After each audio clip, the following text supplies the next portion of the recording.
Settle in. We're going to go through every game of this playoff schedule, providing all the game picks, player prop bets, and total plays that you need. That said, make sure you're following us at Fumble Sports.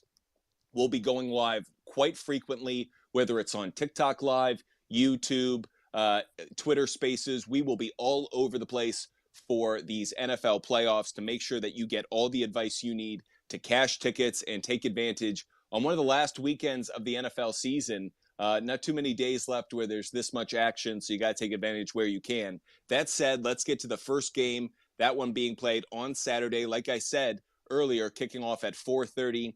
The 9-8 Seattle Seahawks travel to San Francisco to play the 13-4 49ers. This one is on Fox. Where I see it, the 49ers are a 10-point favorite, and the over-under is set at 43 points. Some gambling trends before we get analysis from everyone. The Seahawks are 3-7 against the spread in their last 10 playoff games, while the 49ers are 5-0 against the spread in their last 5 home games.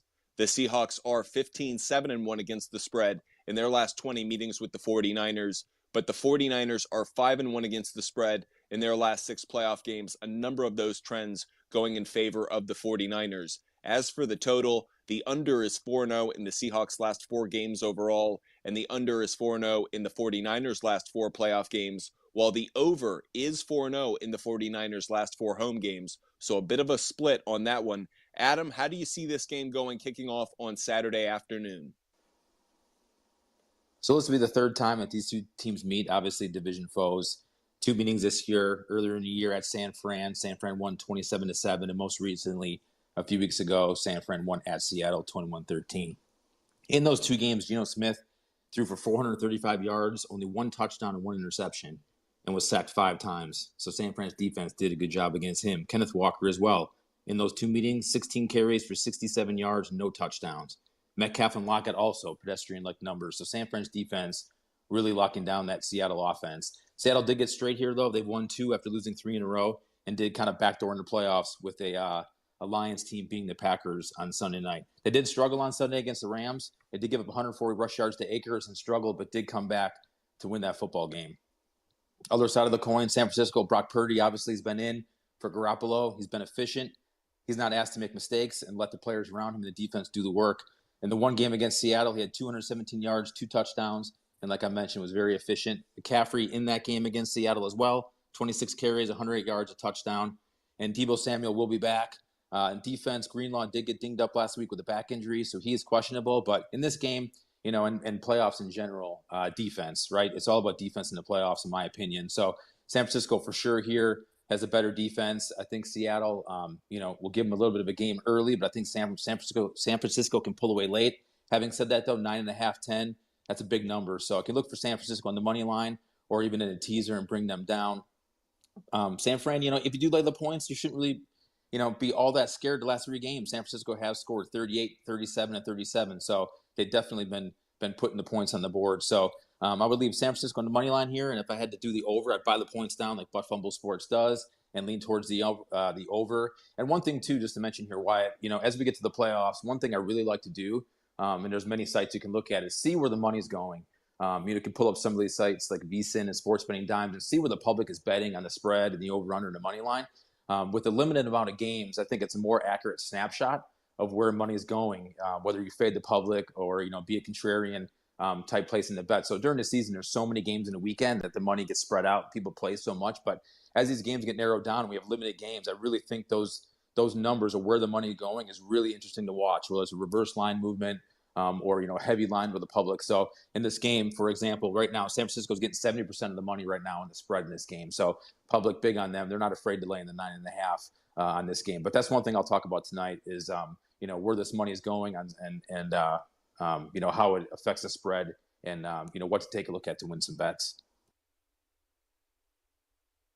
It's a really interesting point from you, Adam, and it's something I definitely like to get into just a second before we get to Lope, which is I really like to lean on trends. I'm a big believer in strip away the brands, strip away some of the names that you lean towards, whether it's a Tom Brady or whether it's a 49ers. No, it's really about the trend that they've had with Brock Purdy or the trend that Geno Smith has had of late, not what he did over the course of the season, but maybe more recently.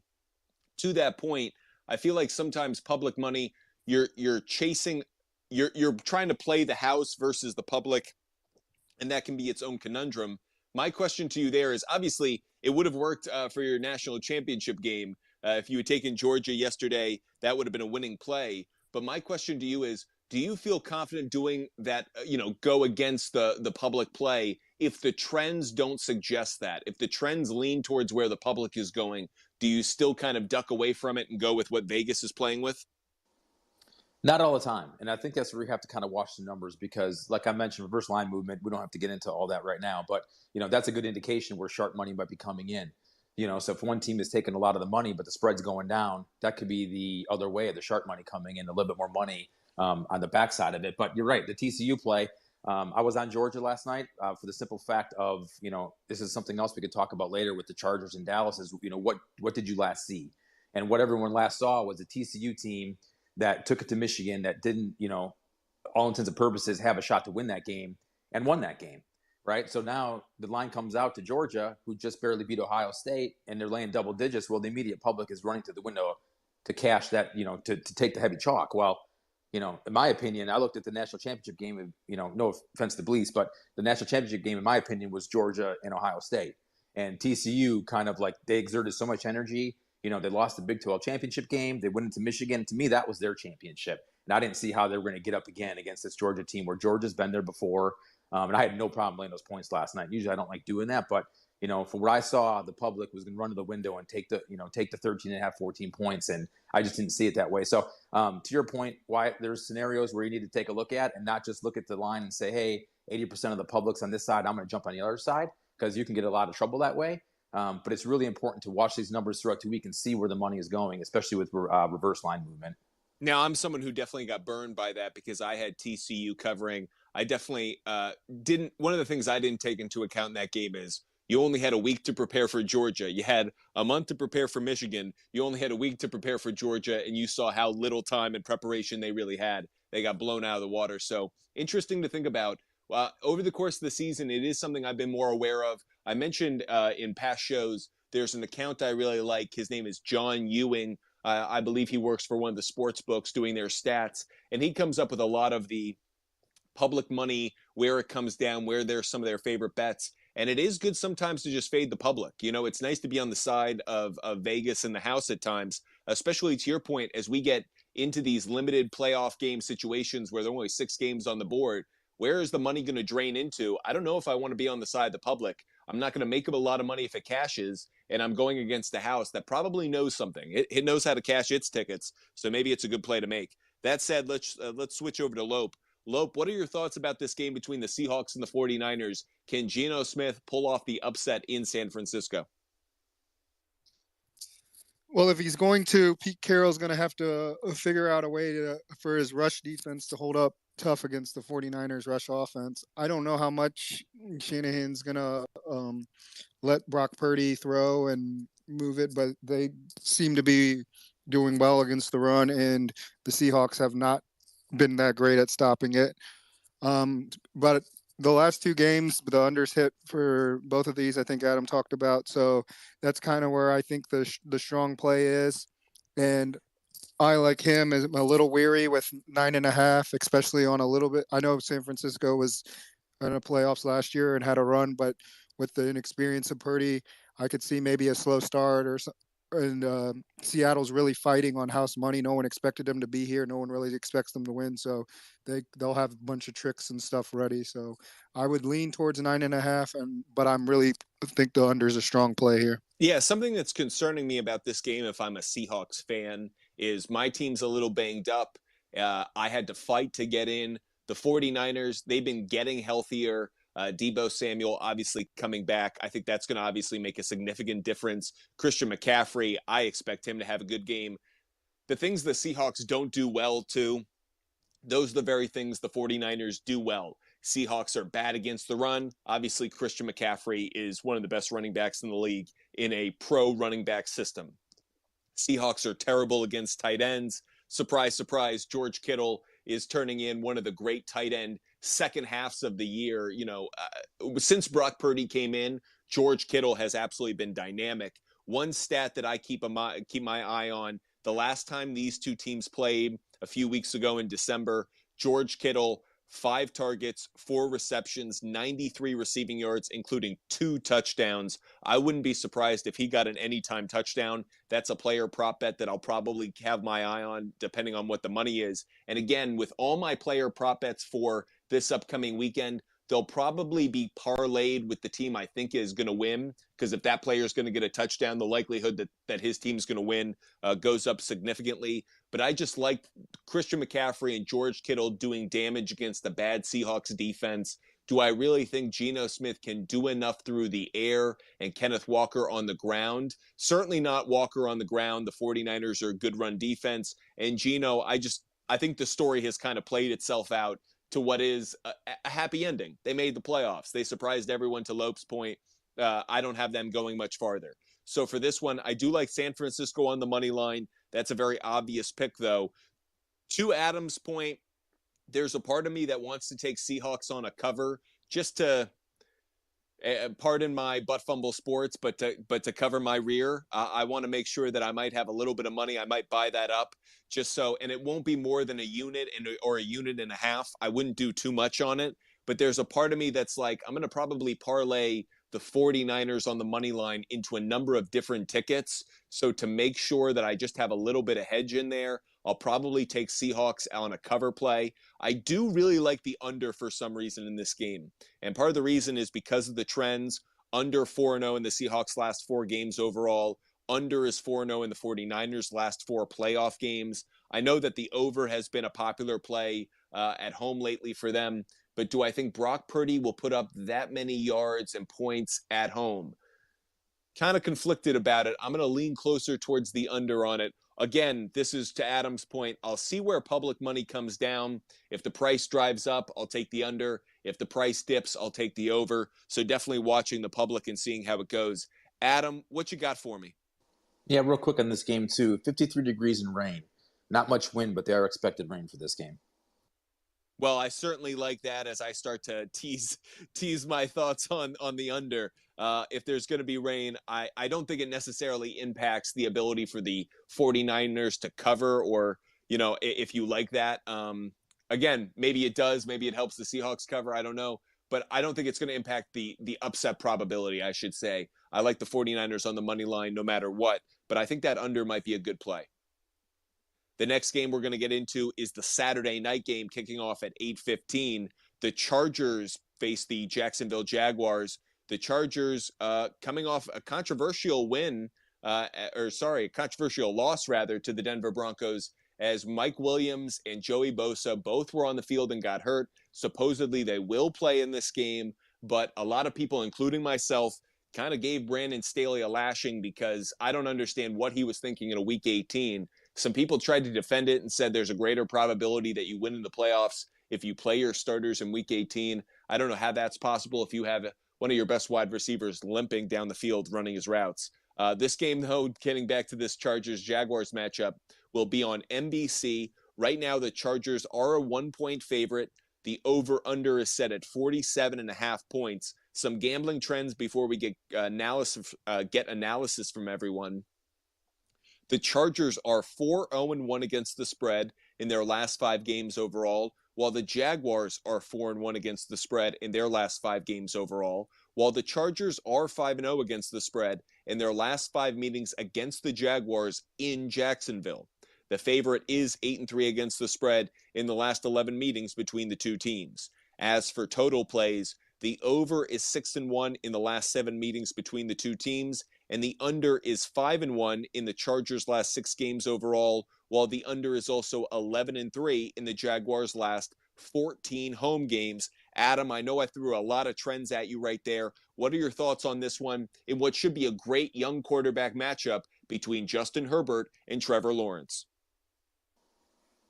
Yeah, there was an earlier meeting this year. Jacksonville went to Los Angeles and won 38-10. I'm not sure you can take much from that game, as the Chargers were pretty beat up then. But you're right. I don't have no idea what Brandon Staley is doing playing, even all of his stars versus Herbert. But, I mean, Williams has been injury prone all year long. You think you'd put him in a glass case and set him on the sideline and nobody touch him, right? And Bosa. I mean, Bosa is such a disruptor. this is the playoff time now. Okay, going and playing Denver is not for the playoffs. So again, and you hit it on the head. Just a lashing from them, just dumb to go to Denver, which they lost 31-28. So here's a game of kind of what we just talked about with TCU here about the last thing we saw from the Chargers is the last few games they've been winning. They won their last 5 up until this Denver loss, but it hasn't been pretty, right? It's been kind of pedestrian, really mediocre types game. And now they go and play their starters at Denver and they lose 31-28, giving up 283 yards to Wilson and 103 yards on the ground to Murray. So, it does not look good, does not look sharp at all. Herbert's been throwing mid-200s the last 3 games. He did throw for 4 touchdowns the last 2, so kind of got back on track with that. Jacksonville, on the other side of the coin, Trevor Lawrence has been in the low 200s, only 1 touchdown in the last 3 games. So I think that is a little bit of a concern there. They're going to rely on ATN against that 28th rush defense that the Chargers have. So I think you can see a little bit of that. ATN had a bad game against Tennessee, but up until then, the last 3, he was pretty spot on. And to me, this game just comes down to coaching. I think coaching matters. I think Doug Peterson's been there before. He obviously won a Super Bowl. I think he's going to have this team prepared and ready to play, being at home. And it's Staley. I mean, I just do not trust Brandon Staley. I like the Chargers' talent more than Jacksonville. I like Herbert. I like the receiving core that they have. But I cannot trust Brandon Staley in a playoff game going on the road to win, which is so hard to do. So for me in this game, I like Jacksonville with the money line here. It's only minus money. It's not plus money, being the spread so low.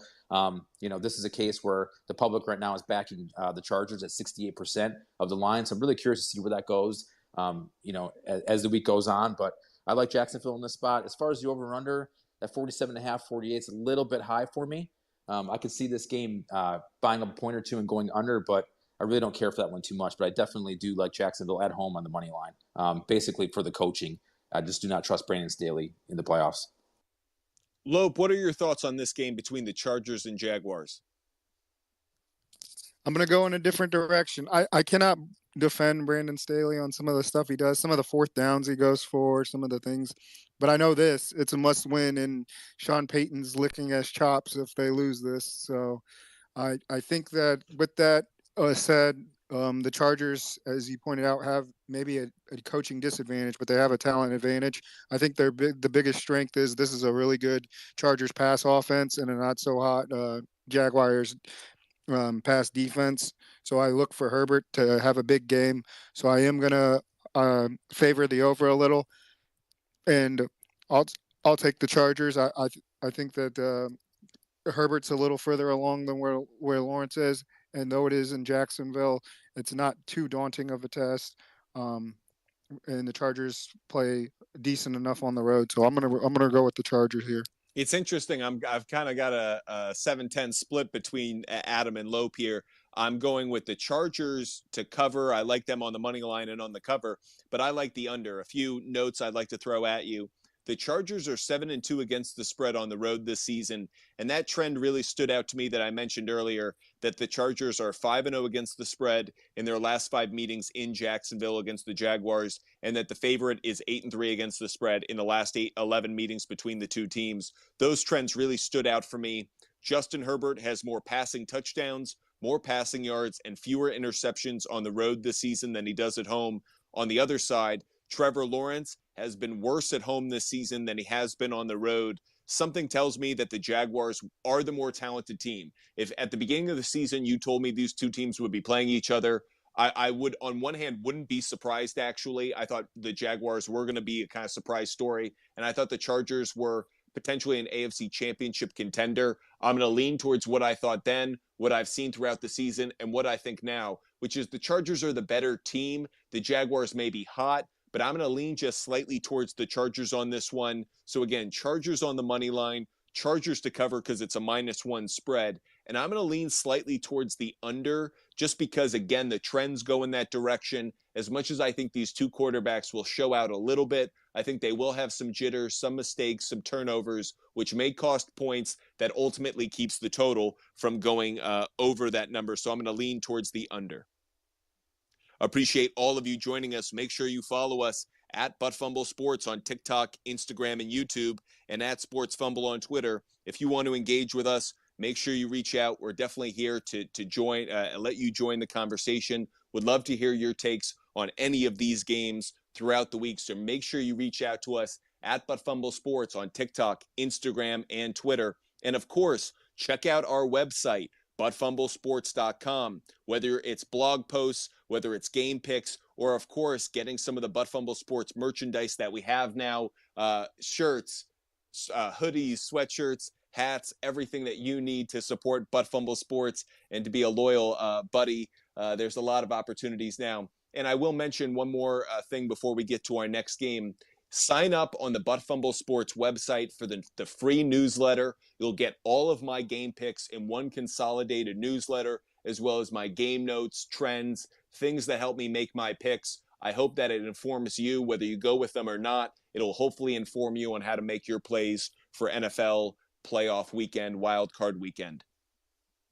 Let's get to our next game, which is the Sunday 1 p.m. game between the 9-8 Miami Dolphins and the 13-3 Buffalo Bills on CBS. Buffalo is a 10.5-point favorite. The over-under set at 44.5. Good reason the spread is what it is.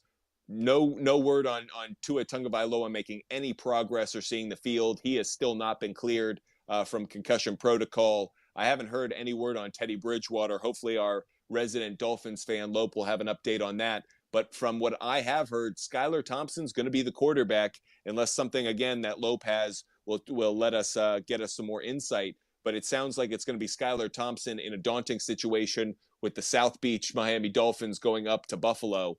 Some gambling trends before we get to analysis from everyone. The Dolphins are 3-7-1 against the spread in their last 11 meetings in Buffalo, while the Bills are 3-1-1 against the spread in their last 5 games in January. One last one on the spread. The Dolphins are 0-4 against the spread in their last 4 playoff games. Speaking of the total, under is 5-0 in the Dolphins' last 5 playoff games, while the over is 4-1 in the Bills' last 5 home games, and the over is 7-1 in the last 8 meetings in Buffalo between the Dolphins and the Bills. Adam, we'll start with you. What are your actually? Let's go in the other direction. I'll go. Forgive me, Adam. Let's start with Lope. Let's start with our resident Miami Dolphins fan, Lope. Have you heard any word about whether Teddy Bridgewater will be back for this game? And what should we expect from the Miami Dolphins as they not only battle the cold, but a great Buffalo Bills team that has a lot of emotional juice from the Damar Hamlin saga? Yeah, so I've been following a little bit of the Miami Herald and the Sun Sentinel, and the thing is, McDaniel is trying to keep it a little bit under wraps, but there is hope that Teddy Bridgewater may be a go. Tua's looking pretty unlikely unless he picks up and is able to practice some during the week. But if not, it's going to be Skylar Thompson. And the Bills have been, especially up in Buffalo, a nightmare matchup for the Dolphins the past few years. They don't have a way to stop Josh Allen. I don't see how they're going to. I would say the over is definitely in play. As far as the spread, it is a little bit sticky without knowing the quarterback situation, but this definitely has the makings to be a chance for the Buffalo to show out. I think they are planning some kind of cameo on the Jumbotron for Hamlin, and it should be a very emotional Buffalo team. And talent-wise, I think that they're better defensively and somewhat offensively, especially without a quarterback situation being as murky. So I would say I'll stay off the spread until the quarterback picture becomes more clear, but the over I think is a strong play here. Adam, what are your thoughts on this one? Yeah, I think Lope is right. I think we just need to figure out what the quarterback situation is going to be for Miami. The easiest money I made last week was the under in that Jets Miami game. That was the most painful game to watch, but it's makes it a lot easier when you cash a winning ticket there. So for sure, but that Skylar Thompson is just offensively challenged. Teddy Bridgewater in New England didn't look a whole lot better either. These two teams, obviously, much like San Fran, Seattle, a divisional playoff game. They played twice this year. Buffalo lost to Miami 21-19 earlier in the year, but came back home in that cold snow globe game and won 32-29 with Tua did play in that game. Miami did snap a 5-game losing streak against the Jets to get into the playoffs with that Patriots loss, so a little bit of momentum there, but that offense is just challenged without Tua in it. Buffalo, obviously, with everything with Damar Hamlin, been emotional a few weeks for them. They've scored 30 or more in their last 3 games, so to Lope's point, I do like the over in this game a little bit for that reason. I think this could be a game where Allen running and throwing Miami having trouble moving the football, that Buffalo could cover this number here. I'm not a big fan of it. To see where this thing goes when the quarterback is announced. But for sure, I'd like to lean on the over here. And it's interesting. This line opened at 11 and dropped down to 9.5. So whether that was sharp money grabbing the Dolphins early on, not even, whether it's Bridgewater, Tua, or Skylar Thompson playing. So that's just an interesting point that it did open and it dropped to 9.5 since then. But I think Buffalo on the money line, and I think wait to see who plays quarterback. I think I'd feel more comfortable laying the 9.5 or 10 if Skylar Thompson plays, because I do think that Buffalo could get away in the second half and end up winning this game by 17 to 21 points. We've seen that the Buffalo Bills are more than Josh Allen, and that was my biggest concern going into not just this season, but a few weeks ago as we got ready for the playoffs. Was this just all about Josh Allen? And the answer is no. The special teams looks really good. The defense looks better than it did earlier in the year. I think this team, obviously they miss Von Miller and that pass rush, but this is still a team that can create turnovers, can create points off of their defense. I have a lot of faith in the Buffalo Bills rising to the emotional moment, whether Damar Hamlin's there, shown on screen, or this is simply the Buffalo Bills in the postseason. And historically, the Buffalo Bills, they get to Super Bowls, but they don't win them. But Josh Allen's trying to get them back. And I think that this is one of those games where nothing is going to get in the way of the Buffalo Bills in the second round of the playoffs. So Buffalo on the money line is, I think, the safest game of any one of them across the week. There is no game, I feel, even the Ravens game, if Lamar Jackson doesn't play, to me, isn't as safe as the Buffalo Bills. I think there is zero chance the Bills lose. Zero chance the Bills lose. This is one of those, I never say this, I would put the house on it. I would put the farm on it. I would put the family member on it. There is no way the Buffalo Bills lose this game. I cannot see it possibly happening. I don't care who's at quarterback for the Dolphins. As for the spread, I think ultimately the Bills will cover it. Again, it could be a garbage time touchdown or a defensive score. We saw last week that the Jets kind of threw away some extra points at the end. It could be a situation like that where the Dolphins are just desperate. There's a turnover and all of a sudden it's a pick six or a fumble that's returned for a touchdown. But to me, there's nothing about this game I like if I'm a Miami Dolphins fan. The only hope you have to stay competitive is if you get the ball into the hands of Waddle and Tyreek Hill and let them go crazy.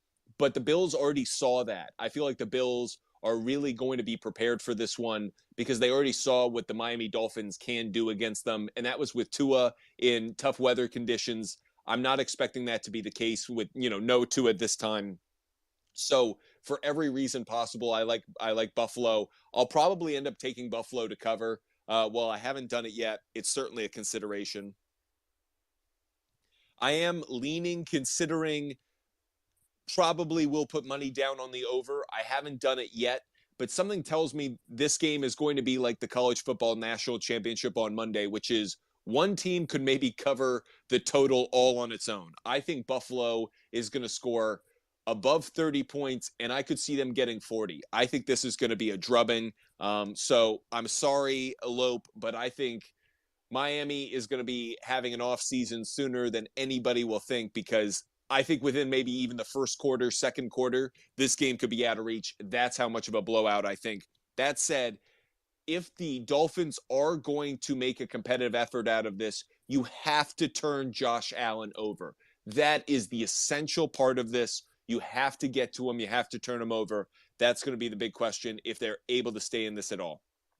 Appreciate all of you joining us. Now that we've gone into what is probably the least competitive game of the NFL weekend, let's get to what I think could be a really competitive game of the NFL weekend, which is the New York Football Giants traveling to Minnesota to play the Vikings. This one kicks off on Sunday at 4:30 on Fox. The Giants come in 9-7-1. They rested their starters last week, getting ready for this matchup, while the Minnesota Vikings had a bit of a scare with Dalvin Cook. We'll see what his status is. They come in 13-4, winning the NFC North. The Vikings are a 3-point favorite. The over-under set at 48.5 points. Some gambling trends before we get everyone's analysis.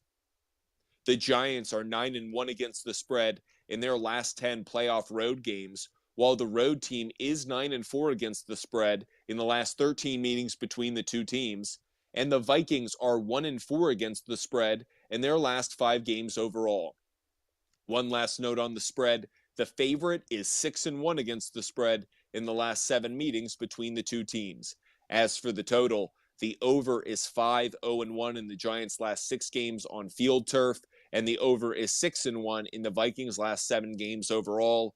Adam, this is a matchup between Daniel Jones and Kirk Cousins, two quarterbacks that have a lot of haters, a lot of doubters, who have actually played really well this year, especially when it comes to stats. So what are your thoughts? Which quarterback comes out? Is it Daniel Jones or is it Kirk Cousins? Well, we got a glimpse of this matchup a few weeks ago when the Giants traveled to Minnesota, and Minnesota won 27-24. Like you mentioned, Brian Dable rested his starters, which I'm not sure how it's even possible because Brandon Staley said he didn't have enough players in his roster to do that. So Dable must be some sort of magician to do that. But what he did was he got Barkley fresh legs for this game, and he got Jones ready to go as well, too. Barkley was 14 for 84 and a touchdown when they met last, and Jones did throw the ball for 334 yards through the air, a touchdown, but did throw a pick. So I think this is a good matchup against this really bad Minnesota defense. The defense of the Giants is somewhat suspect at times, but they've been playing a little better. And honestly, with as many guys as they sat going into Philly, they really played Philly tough. And Philly kind of got away and they kind of clawed back into it, though. But I think that was pretty impressive for the Giants' backups to kind of hang around. Minnesota side of the ball, you mentioned it. Everyone looks at Minnesota as a fraud, and the reason why is their defense is just absolutely atrocious. 31st against the pass, 20th against the rush. They don't seem to do anything right on defense. They hemorrhage points every single week, it seems like, no matter who they're playing or if they're on the road at home. In that game against the Giants, Cousins did have a good game, though. He threw just shy of 300 yards. He threw for 299 and 3 touchdowns, and Cook had 64 yards on the ground. I look at this game as a kind of a smash mouth game a little bit. The Giants are probably going to want to ball control, run the football. Minnesota's probably going to want to do some quick hitters, and if they get a lead, then try to keep their defense off the field and control the football. But what it comes down to me is you can't fix bad defense overnight. You just can't do it. This defense has been bad from week 1. It's been bad in week 18. It's bad now. And I know Minnesota is 8-1 at home, but I really like what the Giants are doing here. The over-under, as far as I'm concerned, might be a little bit too high for this game because I think there's going to be some ball control here, whether, like I mentioned, Minnesota gets the lead or if that is the Giants' game plan here. The one interesting thing to look at is as much as the public has been against Minnesota this year and as a fraud, the public actually is backing Minnesota in this game, a little bit of slight edge at 58%. The money on the spread is for Minnesota in this one. But for me, I like the Giants coming in here, resting for a week. I think Kirk Cousins, hey, 425 primetime slot. We know what kind of Kirk Cousins we get with that. But I really like the fact that the Giants can move the football on the ground here, control the clock, and I think Cousins can make a few mistakes. And I can't rely on this Minnesota defense in the playoffs. Defense wins championships, in my opinion, and you can't fix it overnight. So I really like the Jets in the money line here. You're getting a plus 140 on that right now. And as far as the over-under, I'm just going to kind of sit tight on that one. I think this is a little bit too high for me. I heard someone refer to Kirk Cousins as a vampire because a reverse vampire because as it goes from day to night, he gets worse. I'm curious to know how that 4 p.m. kickoff, how that will affect him as well. A few notes. I'm going to give my game pick and we'll go to Lope third on this one. A few notes for me. In their matchup a few weeks ago, Daniel Jones threw for 334 passing yards, while Cousins threw for less than 300 against the Giants defense. Vikings, second worst pass defense in the NFL. They've been atrocious. And to your point, Adam, the Giants were pretty competitive against the Eagles last week, despite playing a number of their backups. And I think Brian Daboll, again, the coaching experience isn't there on either side. So you go to maybe who's the better coach in general. I think it's Brian Daboll since there isn't an edge in experience. I don't know if the Giants can win this game. I think they're certainly going to cover 4.5 points. If I buy the 1.5 and get them at 4.5, I really like that play right now. I think the Vikings will probably win, but that said, I think this is going to be one of the better games of the entire weekend. I think actually that this is probably going to be the second best one after Chargers Jaguars. So the Butt Fumble Sports pick for this one is Vikings on the money line, Giants to cover 4.5, and I am going to lean towards the over. I just think the Vikings defense is going to give up enough points and the Vikings offense is going to score enough points. So that kind of gives me my outcome, and the trends kind of help me lean in that direction as well. Lope, how do you feel about this game between the Giants and Vikings? I'm with you on the over. 6 of the Vikings' last 7 have hit the over. Their defense, as Adam pointed out, is bad, and not just giving up yards, but also points. They're 28th in scoring. Uh, I think I'm with you on Dable being the better coach, and I think that's going to be important. One thing they did against them when they played a couple weeks is they hang in there and hang in ball games. As we started this off by saying, defense wins championships and playoff games. Offense can win you games, but defense wins championships. The Giants have the better one. They're going to make life difficult for Kirk Cousins, and it's going to be up to him to not make mistakes. One thing that the Brian Dable's teams have done pretty well is take care of the football. So I'm going to lean towards the Giants and I probably have no problem. I'm going to tag along with Adam and tail him and go with the Giants to win as well. Appreciate all of you joining us. Make sure you're following us at Butt Fumble Sports on TikTok, Instagram, and YouTube, and at Sports Fumble on Twitter. And make sure you check out our website, buttfumblesports.com. Sign up for the free newsletter. You'll get all of my game picks, total plays, player prop bets, the gambling trends I like, and a number of the game notes that go into why I make the decisions that I do. So make sure you go to buttfumblesports.com and sign up for that free newsletter. That said, if you like watching our game pick videos, because we put out so much information on those, make sure you check us out on TikTok at Buttfumble Sports and on our YouTube page, Buttfumble Sports. That's where you can check out all of those videos. But if you like getting a consolidated, just the picks in one place, sign up for that free newsletter. The next game we're going to get into is the final game on Sunday, kicking off at 8:15. The 10-7 Baltimore Ravens play the 12-4 Cincinnati Bengals. This game is on NBC. Where I see it, the Bengals right now are a 6.5-point favorite. The over-under set at 43.5 points. Obviously, those could change as we learn the status of Lamar Jackson. Some gambling trends before we go around and break it down. The road team is 6-2-1 against the spread in the last 9 meetings between the two teams. The Ravens are 7-1 against the spread in their last 8 playoff road games, while the Bengals are 9-1-1 against the spread in their last 11 home games. As for the total, the under is 5-1 in the Ravens' last 6 games overall. The under is 4-0 in the Bengals' last 4 playoff home games, and the under is 4-0 in the Ravens' last 4 playoff games. Adam, what are your thoughts on this AFC North game we just saw a week ago? Will there be a different outcome in this revamped version of Ravens-Bengals? Yeah, I think you mentioned it. It all comes down to who's going to be playing quarterback for Baltimore. It sure, unless they're playing a big game of cat and mouse, it sure doesn't seem like Lamar Jackson is going to be able to go. Huntley was inactive last week. I'm not sure if they were just giving him 100% rest to bring him back. Brown was not good, threw 2 interceptions. As Cincinnati converted into points. Baltimore being second in the run, obviously, but that also has a lot to do with Lamar Jackson. And Huntley can run the football, but this is obviously a completely different offense on Baltimore with those guys at the helm. Defensively, they did hold Mixon to 27 and Kenyon Drake to 60 yards last week and Burrow to 215 in the touchdown. Now, whether it was a vanilla game plan for Cincinnati or not, they did play the starters. Jamar Chase did have 86 yards in the touchdown, but I think Baltimore's defense did play pretty decent, especially if you're giving up 2 interceptions.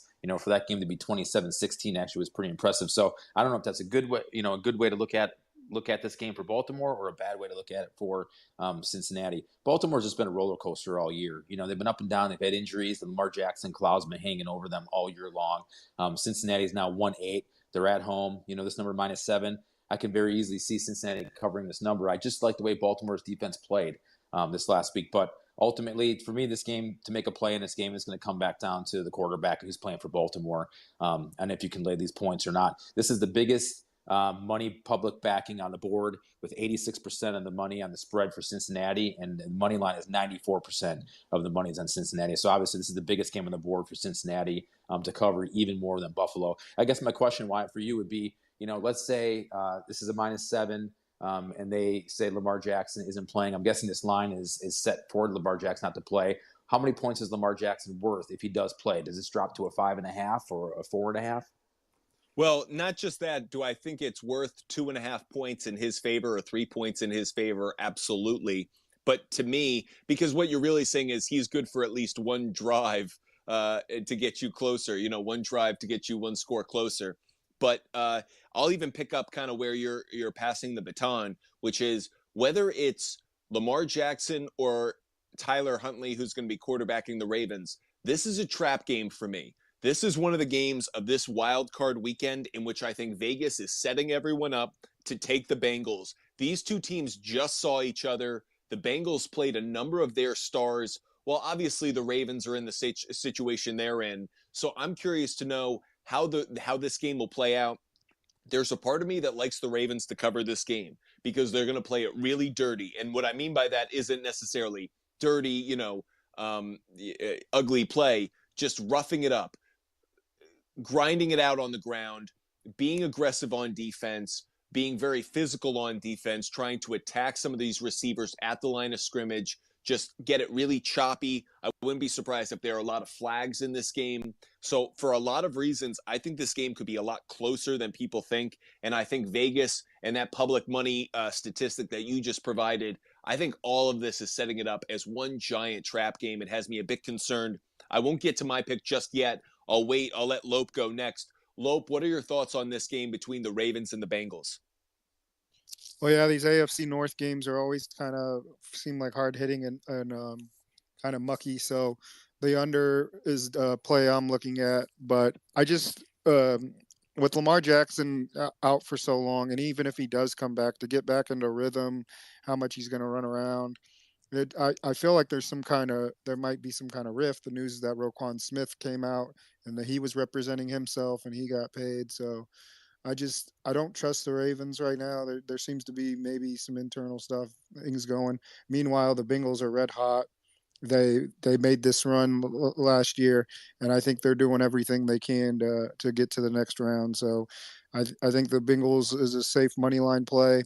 As far as the spread, I'm with you. I could see it being a field goal or 2 field goal game where they miss it by a little bit, but I think the under is a safe way to go here.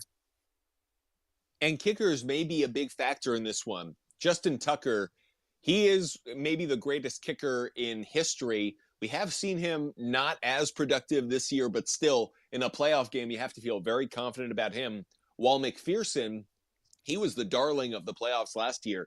He's been very inconsistent this year. If you've been watching the Cincinnati Bengals, he is not as sure a bet as he was last year. So in terms of kicking game, that still is a plus in favor of the Ravens. Obviously, a number of other things go in favor of the Bengals. Just to bring up that point about Roquan Smith that Lope brought up, I think there is a rift between the Ravens and Lamar Jackson over his injury. It kind of reminds me of Kawhi Leonard with the Spurs years ago. The player thinks he shouldn't be rushed back. The team thinks he should be back playing quickly. That's always going to exist between labor and management. But the Roquan Smith, I don't think feeds into that. I actually think it sets up the Ravens franchise tagging Lamar Jackson. That they couldn't franchise tag both players. They wanted to keep Roquan Smith. They traded capital to get him from the Chicago Bears. He is an outstanding linebacker. They signed him to a couple years. They set that up. They take care of it. And now it means the franchise tag is available to them to keep Lamar Jackson. That's how I think it's going to play out. So whether the player and team have beef, I don't think that's going to change anything, at least for another year. Getting back to this game between the Ravens and the Bengals, much like Lope and Adam said, I do like Cincinnati on the money line. I think it's an easy play. I think Joe Burrow is a killer. As he said in his post-game press conference last week, what's his window? His career. This guy is Tom Brady level killer assassin. He is just outstanding. He knows how to win football games in clutch moments in college, in high school, in the pros, in the playoffs. It doesn't matter. So I like Joe Burrow this week. But as you can hear, this is one where I feel like Vegas is setting me up a little bit. These two teams know each other. We mentioned throughout the season countless times when divisional opponents play each other and there is a road team that's getting a touchdown or more spread, it usually covers that underdog spread. So there's a part of me that feels this way. The Ravens just saw this team. Are they going to get blown out? I don't think so. I think it's going to be closer the second time around in a 2-week span of time. So for that reason, I like Cincinnati on the money line. and or rather, I like Cincinnati on the money line. I like Baltimore to cover. I'm going to buy the 1.5 to make sure I cash that ticket. And I like the under in this one. I think the defenses, again, the defenses are going to be better. The second time you see a team, I think the defense is better. They know a bit more. They can anticipate a bit more. And again, it was just a week ago. So I'm going to lean towards the under in this one. That'll be the play for me. Obviously, that could change if Lamar Jackson does play. But for now, I'm treating it like he won't. The fact that he hasn't been practicing, as Lope said, for over a month, it just has me concerned. I don't see him getting back and being as effective, even if he gets back on the field. So I'm going to lean towards the under. Adam, just to make sure I got your pick right, could you just share it one more time with everybody? Yeah, I'm much like you, Wyatt. I like Cincinnati money line, but I absolutely think Baltimore and the points that could be a very strong play in this game.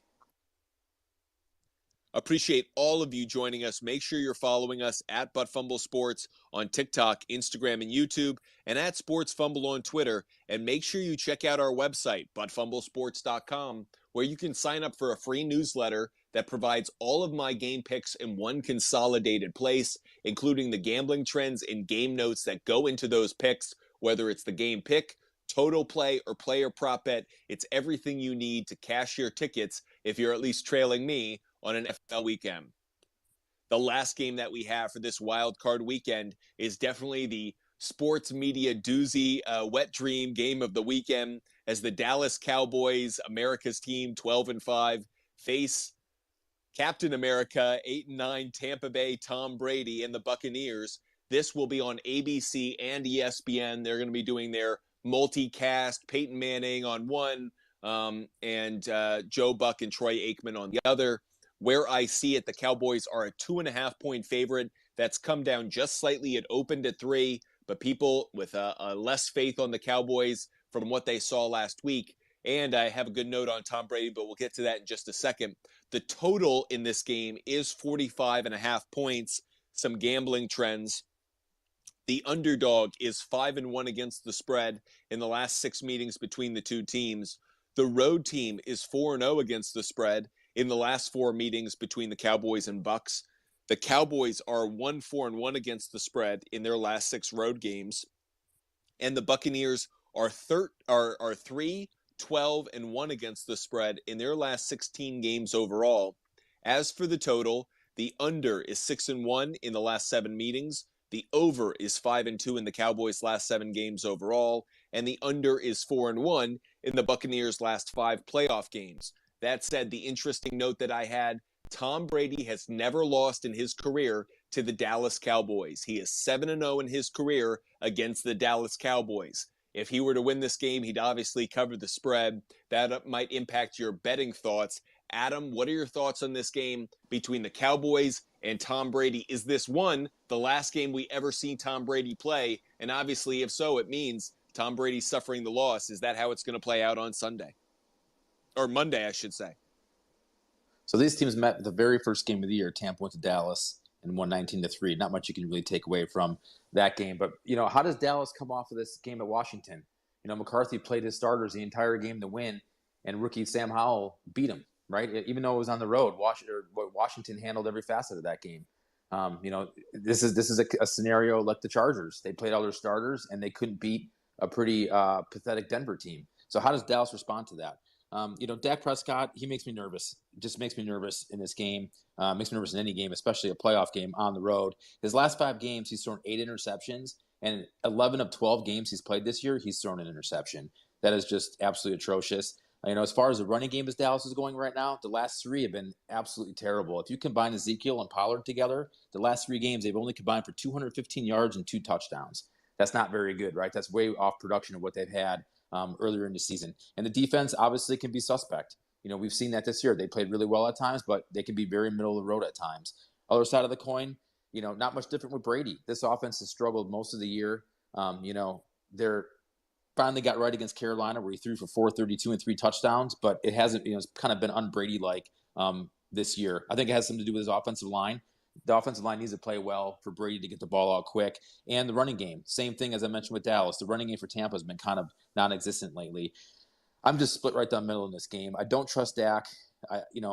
I trust Brady more in this game. I don't like the fact that this offensive line for Tampa could have trouble against Dallas's defensive line. And honestly, the Brady mystique, right? Everyone looks at this game and says, holy smokes, Brady, a dog at home, at any time, whether it's the playoffs or not, that's easy money. But Cincinnati was a 4-point favorite at Tampa just a few short weeks ago, and everyone loaded up on Tampa and got smoked because Cincinnati did come back in that game and cover, even though Tampa did get a lead. So this game might just come down to me of who I trust more. I trust Brady more. I do believe Dallas has the more talented team, the more talented backfield, even though they are struggling in wide receivers. Obviously, there's a huge edge at quarterback in Tom Brady here and his experience. I think right now, if I had to take it, I would take Tampa. I'd buy it up, take Tampa at 3.5 or 4 with the points, just because of Tom Brady's experience. I think they're Byron Leftwich and him can game plan. A quick release, a lot of slants, a lot of cuts where they're not going to let them sit back there and let Dallas pin their ears back at them. This is the closest game money-wise to with the books.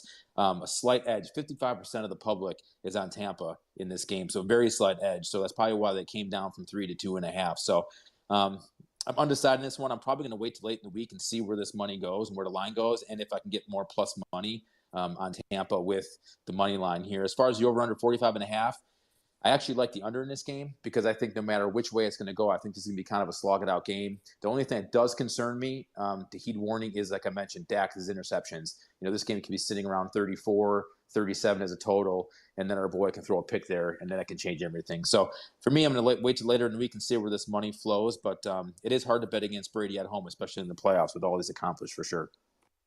Lope, what are your thoughts on this game between the Cowboys and Bucks?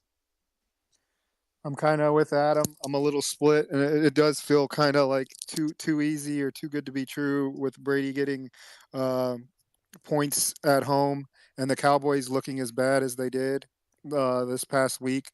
But that being said, it is a playoffs. It is a new slate, and things can change. I'm going to lean on the under with Adam. I think this is going to be a defensive.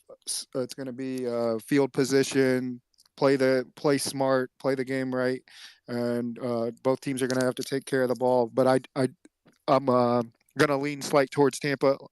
I'll wait and see if, like Adam said, if we can get better money on it.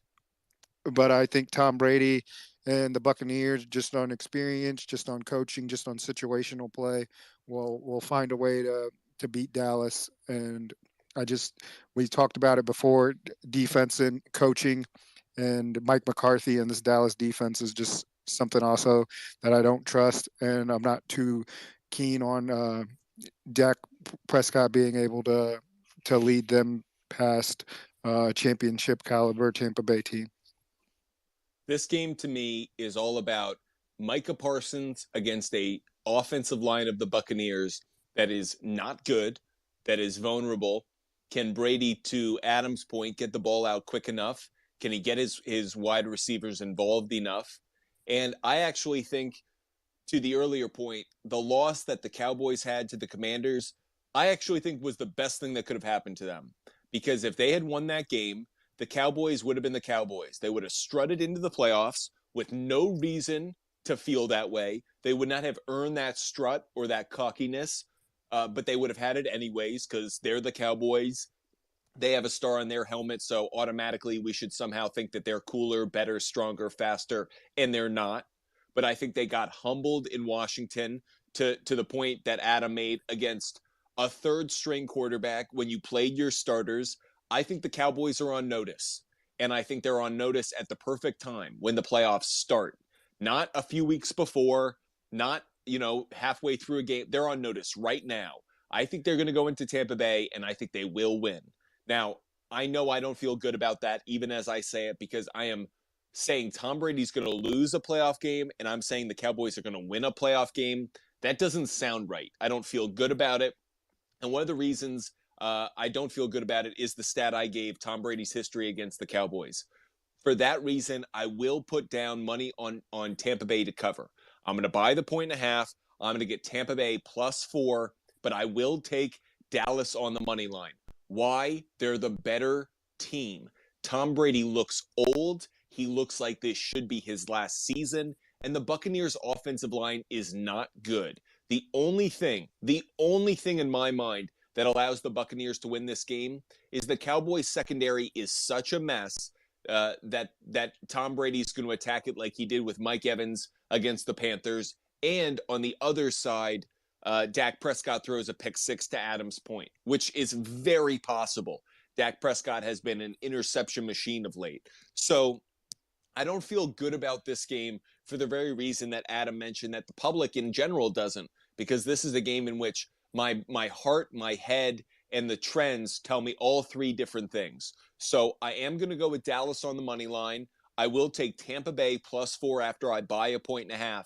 And much like Lope and Adam said, I like the under in this one, in part because I don't actually trust these two quarterbacks right now. I certainly don't trust Dak Prescott. And why should I trust Tom Brady? His brand is what's getting him his value right now.